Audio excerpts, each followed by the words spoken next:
Once again, welcome back to KCS Classes. KCS Classesന്റെ മറ്റൊരു എപ്പിസോഡിലേക്ക് എല്ലാവർക്കും സ്വാഗതം. This is Kiran CS. Kerala PSC junior accountant category number 363 364 2025 ഈ ഒരു പോസ്റ്റിന്റെ സ്മാർട്ട് സ്റ്റഡി വീഡിയോസ് നമ്മൾ കണ്ടിന്യൂ ചെയ്യാണ്.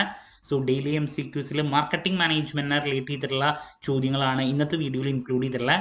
വീഡിയോയിലോട്ട് പോണേക്കാൾ മുമ്പ് പറയാനുള്ളത് നമ്മുടെ സ്ഥാപനം Kerala PSC commerce and management relate ചെയ്തിട്ടുള്ള എല്ലാ പോസ്റ്റുകൾക്കും ഓൺലൈനായിട്ട് കോച്ചിങ് പ്രൊവൈഡ് ചെയ്യുന്ന സ്ഥാപനമാണ്. നമ്മുടെ ആപ്പിലൂടെയാണ് ക്ലാസ്സസ് അവൈലബിൾ ആവുക. Live sessions, recorded sessions, PDF notes, MCQ practices, previous year question paper discussion, mock test, അങ്ങനെ സ്റ്റുഡൻസിന് വേണ്ടിയിട്ടുള്ള എൻറ്റയർ സപ്പോർട്ട് നമ്മൾ പ്രൊവൈഡ് ചെയ്യുന്നുണ്ട് കേട്ടോ. സോ നമ്മുടെ ക്ലാസ്സിൽ ജോയിൻ ചെയ്ത് പഠിച്ച് Kerala PSC commerce and management relate ചെയ്തിട്ടുള്ള പോസ്റ്റുകൾ ക്രാക്ക് ചെയ്യാൻ താല്പര്യമുള്ള സ്റ്റുഡൻസിന് ഡിസ്ക്രിപ്ഷൻ ബോക്സിലുള്ള എൻ്റെ വാട്സപ്പ് നമ്പറിൽ കോൺടാക്ട് ചെയ്യാം, ക്ലാസ്സസ് ആക്സസ് ചെയ്യാം. സ്റ്റേറ്റ് ടാക്സ് ഓഫീസറിൻ്റെ പുതിയ ബാച്ച് ഓപ്പൺ ആണ്. ദെൻ ജൂനിയർ അക്കൗണ്ടൻറ്റിൻ്റെ 2 ബാച്ചസ് ഇപ്പോൾ അവൈലബിൾ ആണ്. MCQ ആൻഡ് മോക്ക് ടെസ്റ്റ് മാത്രമായിട്ടുള്ള ബാച്ചും ക്രാഷ് ബാച്ചും. സോ നിങ്ങൾക്ക് ഏത് ബാച്ച് വേണമെങ്കിൽ ഓപ്റ്റ് ചെയ്യാൻ സാധിക്കും. ഓക്കെ, സോ നമുക്ക് എന്തെങ്കിലും വീഡിയോയിലോട്ട് കിടക്കാം. അപ്പോൾ ക്വസ്റ്റ്യൻ നമ്പർ 16 നമുക്ക് നെക്സ്റ്റ് പോകേണ്ടത്. ചോദ്യം ഇതാണ്: learning involves changes in an individuals behaviour rising from experience. Number 2, a motive is a need that is sufficiently pressing to direct the person to seek satisfaction. Number 3, beliefs and attitudes are synonymous and can be used interchangeably in marketing. ഇതാണ് 3 statements പറഞ്ഞിട്ടുള്ള 4 option. 1 and 2, 2 and 3, 1 and 3 all are correct. നോക്കാം നമുക്ക്. Number 1, learning involves changes in an individuals behaviour arising from experience. Correct അല്ലേ? അതിനല്ലേ നമ്മൾ learning എന്ന് പറയാം. ഒബ്സർവേഷനിലൂടെയോ റീഡിങ്ങിലൂടെയോ അല്ല, നമ്മൾ അക്വയർ ചെയ്യുന്നു പല നോളേജും. അതിലൂടെയാണ് നമുക്ക് എക്സ്പീരിയൻസ് ലഭിക്കുന്നത്. ഏത് തരത്തിലുള്ള തീരുമാനങ്ങൾ എടുക്കണം എന്നുള്ള ഒരു എക്സ്പീരിയൻസ് ഉണ്ടാകുന്നത് ലേണിങ്ങിലൂടെയാണ്. കറക്റ്റാണ്. Number 2, a motive is a need that is sufficiently pressing to direct the person to seek satisfaction. Correct അല്ല? അതിനല്ലേ നമ്മൾ മോട്ടീവ് എന്ന് പറയാം. നമുക്ക് പലപ്പോഴും ആ മോട്ടീവ് ഉണ്ടാകുമ്പോഴാണ് ഇപ്പോൾ പർച്ചേസിങ് ഡിസിഷൻ, പല പ്രോഡക്റ്റ് മേടിക്കാനുള്ള ഒരു തീരുമാനത്തിലേക്കൊക്കെ എത്താം അല്ലേ? അപ്പോൾ മോട്ടീവ് എന്ന് പറഞ്ഞാൽ എന്താ? നീഡാണ്, നമ്മുടെ ആവശ്യമാണ്. ഈ sufficiently pressing to direct the person to seek satisfaction. നമുക്ക് സാറ്റിസ്ഫാക്ഷൻ ലഭിക്കാൻ വേണ്ടിയിട്ട് നമ്മൾ ചെയ്യുന്ന ആ ഒരു ത്വരയാണ് നമ്മൾ എന്ത് പറയുന്നത്? മോട്ടീവ് എന്ന് പറയുന്നത്. Then number 3, beliefs and attitudes are synonymous and can be used interchangeably in marketing. അത് തെറ്റാണ്. ബിലീഫ്സ് എന്ന് പറഞ്ഞിട്ടുണ്ടെങ്കിൽ നമ്മുടെ ഒരു നമുക്കുള്ള തോന്നലുകളെ നമ്മളൊരു ഡിസ്ക്രിപ്റ്റീവായിട്ട് പറയുകയാണെങ്കിൽ അതിനെയാണ് നമ്മൾ ബിലീഫ്സ് എന്ന് പറയുക അല്ലേ? ആറ്റിറ്റ്യൂഡ്സ് എന്ന് പറഞ്ഞിട്ടുണ്ടെങ്കിൽ ഒരാളുടെ ശരി തെറ്റുകളാണ്. ലൈക്സ് ആൻഡ് ഡിസ്ലൈക്സ് ആണ്. രണ്ടും രണ്ടാണ്. രണ്ടും 2 കൺസെപ്റ്റാണ്. ഇത് രണ്ടും ഒരേപോലെയാണെന്ന് പറയുന്നത് തെറ്റാണ്. സോ 1 ഉം 2 ആണ് കറക്റ്റായിട്ട് വരാം. ഓപ്ഷൻ എ ആണ് answer. Okay.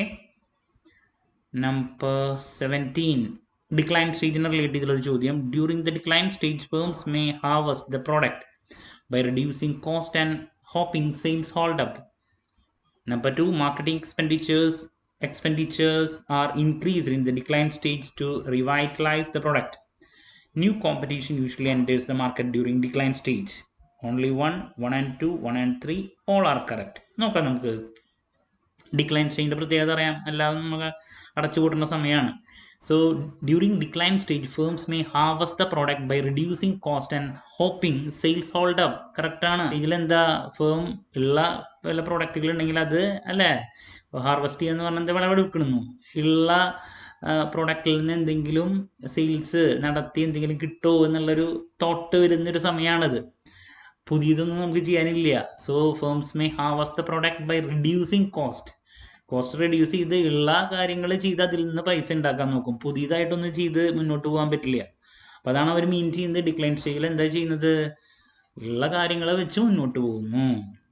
Hoping sales hold up, sales കൂടാൻ സാധ്യതയുണ്ടോ എന്നുള്ള ഒരു തോട്ടിലായിരിക്കും ഉണ്ടാവുക. അതല്ലാണ്ട് പുതിയ കാര്യങ്ങളൊന്നും ചെയ്യില്ല എന്നുള്ളതാണ്. ഇപ്പോൾ കറക്റ്റാണ്. The number 2, marketing expenditures are increased in the decline stage to revitalize the product. ഈ ഒരു ടൈമിൽ മാർക്കറ്റിംഗ് എക്സ്പെൻഡിച്ചർ കൂടുന്ന പറയുന്നത് തെറ്റല്ലേ? നമ്മൾ ഈ സമയത്ത് മാർക്കറ്റിംഗ് ഒന്നും ചെയ്തിട്ട് കാര്യമില്ല. അപ്പോൾ അത് തെറ്റാണ്. Then new competition usually enters the market during decline stage. അതും തെറ്റല്ലേ?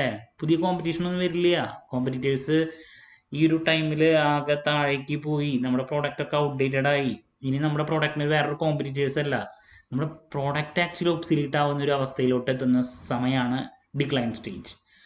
അപ്പോൾ ഈ ഒരു ടൈമിൽ നമ്മൾ പുതിയ ഫീച്ചേഴ്സൊക്കെ ആഡ് ചെയ്യാൻ ട്രൈ ചെയ്ത് ഇനി നമ്പർ 1 ആയിട്ട് വരണമെങ്കിൽ വീണ്ടും പുതിയ പ്രോഡക്റ്റ് ഇൻട്രൊഡ്യൂസ് ചെയ്യണം.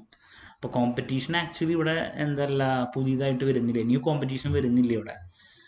അപ്പോൾ 1 മാത്രമാണ് കറക്റ്റ്, ഓപ്ഷൻ എ ആണ് ആൻസർ വരാം കേട്ടോ. നിങ്ങൾ PLC നന്നായിട്ട് മനസ്സിലാക്കണം കേട്ടോ.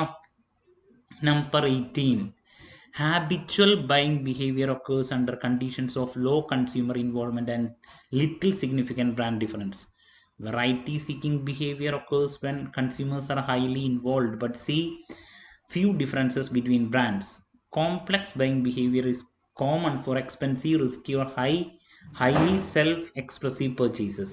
1 and 2, 1 and 3, 2 and 3 all are correct. നോക്കാം. Habitual buying behavior occurs under conditions of low consumer involvement and little significant brand difference. കറക്റ്റാണ്.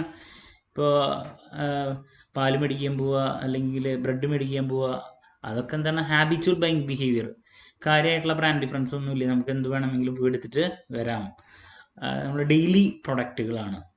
Number 2, variety seeking behaviour occurs when consumers are highly involved but see few differences between brands. അത് തെറ്റാണ്. Variety seeking behaviour എന്ന് പറഞ്ഞാൽ ഉദ്ദേശിക്കുന്നത് അവിടെ ഇപ്പോൾ കുക്കീസിൻ്റെ തന്നെ ഒരുപാട് വെറൈറ്റീസ് ഉണ്ടായിരിക്കും, ഇവിടെ ഫ്യൂ ഡിഫറൻസസ് എന്ന് പറയുന്നത് അങ്ങനെയല്ല, ഒരുപാട് ഡിഫറൻസസ് ഉണ്ടായിരിക്കും. നമുക്ക് ഏതാണ് എടുക്കേണ്ടത് എന്നുള്ളൊരു കൺഫ്യൂഷൻ മാത്രമായിരിക്കും. അതിനെയാണ് നമ്മൾ വെറൈറ്റി സീക്കിംഗ് ബിഹേവിയർ എന്ന് പറയാം. വെറൈറ്റി സീക്കിംഗ് ബിഹേവിയർ എപ്പോഴുണ്ടാവുക വെൻ കൺസ്യൂമേഴ്സിൻ്റെ ഇൻവോൾവ്മെൻറ്റ് കുറവായിരിക്കും, but more differences in brands, അപ്പോഴാണ് വെറൈറ്റി സീക്കിംഗ് ബിഹേവിയർ ഉണ്ടാവുക. ഇവിടെ പറഞ്ഞിരിക്കുന്നത് ഫ്യൂ ഡിഫറൻസസ് ബിറ്റ്വീൻ ബ്രാൻഡ്സ്, അത് തെറ്റാണ്. വെറൈറ്റി എന്ന് പറയുമ്പോൾ ബ്രാൻഡുകൾ ഒരുപാട് ഉണ്ടായിരിക്കും എന്നുള്ളതാണ്. അപ്പോൾ രണ്ടാമത്തെ തെറ്റാണ്. Number 3, complex buying behaviour is common four expensive, risky or highly self expressive purchases. കറക്റ്റാണ്. ഇപ്പോൾ വീട് മേടിക്കുക, കാർ മേടിക്കുക, കോംപ്ലക്സ് ബൈങ് ബിഹേവിയർ ആണ്, റിസ്കി, എക്സ്പെൻസീവ് ആണ്, അതിനെയാണ് കോംപ്ലക്സ് ബൈങ് ബിഹേവിയർ എന്ന് പറയാം.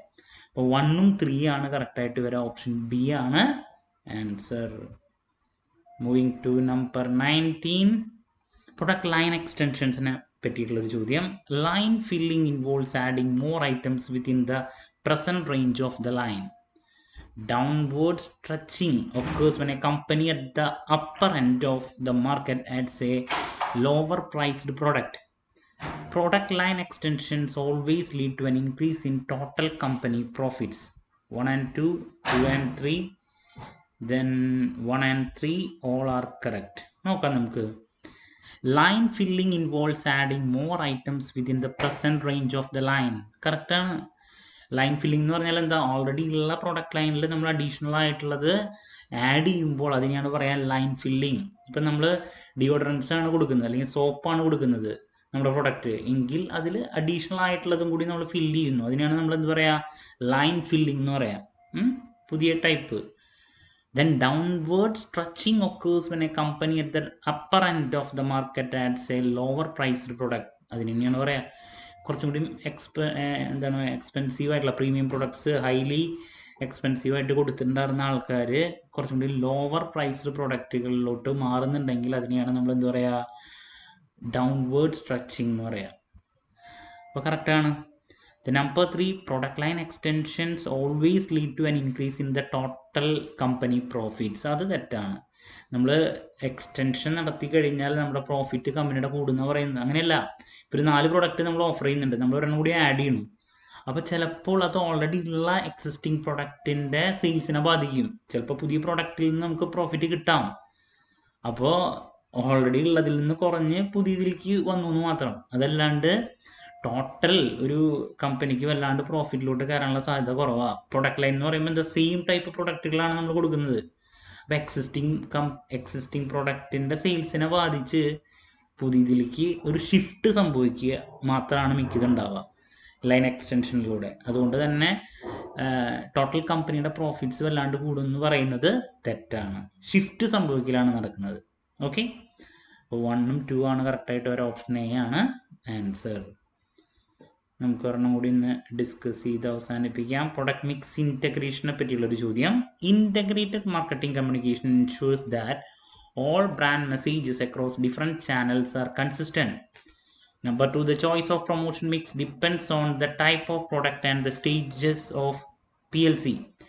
Mass media advertising is more effective for industrial products than for consumer products. Option 1 and 2, 2 and 3, 1 and 3 all are correct. നോക്കാം നമുക്ക്. ഇൻറ്റഗ്രേറ്റഡ് മാർക്കറ്റിംഗ് കമ്മ്യൂണിക്കേഷൻ എന്ന് പറഞ്ഞാൽ എന്താ ഉദ്ദേശിക്കുന്നത്? എല്ലാ പ്രൊമോഷണൽ ടൂൾസും ഒരുമിച്ച് ഇൻറ്റഗ്രേറ്റ് ചെയ്ത് യൂസ് ചെയ്യുന്നതിനാണ് പറയാം. അപ്പോൾ അതിലൂടെ എന്ത് പറ്റുന്നു? Ensures that all brand messages across different channels are consistent പോസിബിളാണ്. ഇപ്പോൾ അഡ്വർടൈസിങ് അതുപോലെ തന്നെ സെയിൽസ് എല്ലാതും ഇൻറ്റഗ്രേറ്റ് ചെയ്ത് നമ്മൾ മുന്നോട്ട് കൊണ്ടുപോകുമ്പോൾ ഉണ്ടാകുന്ന ബെനഫിറ്റാണ്. ഇൻറ്റഗ്രേറ്റഡ് മാർക്കറ്റിംഗ് കമ്മ്യൂണിക്കേഷനിലൂടെ എന്ത് സംഭവിക്കുന്നു? നമ്മൾ എല്ലാ ടൂൾസും ഒരുമിച്ച് മുന്നോട്ട് കൊണ്ടുപോകുന്നതിലൂടെ ബ്രാൻഡ് മെസ്സേജസ് ഡിഫറെൻറ്റ് ചാനൽസിലൂടെ നമുക്ക് കൺസിസ്റ്റൻ്റ് ആയിട്ട് കൊണ്ടുപോകാൻ പറ്റും. ഒരു ഇൻറ്റഗ്രേഷൻ സംഭവിക്കുമ്പോൾ അവിടെ എന്താ പ്രോപ്പറായിട്ട് നമ്മുടെ സ്ഥാപനത്തിൻ്റെയോ അല്ലെങ്കിൽ പ്രോഡക്റ്റിനെ പറ്റിയിട്ടുള്ള കാര്യങ്ങൾ കമ്മ്യൂണിക്കേറ്റ് ചെയ്യാൻ സാധിക്കുന്നു എന്നുള്ളതാണ്. കറക്റ്റാണ്. Then the choice of promotion mix depends on the type of product and stage of PLC. അതും കറക്റ്റ് അല്ലേ? നമ്മൾ ഏത് തരത്തിലുള്ള പ്രൊമോഷൻ ചെയ്യണം എന്നുള്ളത് എന്തിൻ്റെ ബേസിലാണ്? പ്രോഡക്റ്റിൻ്റെ ബേസിലും PLCയിൽ ഏത് സ്റ്റേജിലാണ് നമ്മൾ നിൽക്കുന്നത്? ഇൻട്രൊഡക്ഷൻ ആണോ, ഗ്രോത്ത് ആണോ, മെച്യൂരിറ്റി ആണോ, അല്ലേ? ഏത് സ്റ്റേജിലാണ് നിൽക്കുന്നത്? അതനുസരിച്ചിട്ടാണ് നമ്മൾ പ്രൊമോഷൻ അല്ലേ ചെയ്യേണ്ടത്, സെലക്ട് ചെയ്യേണ്ടത് ടൂളാണെങ്കിലും.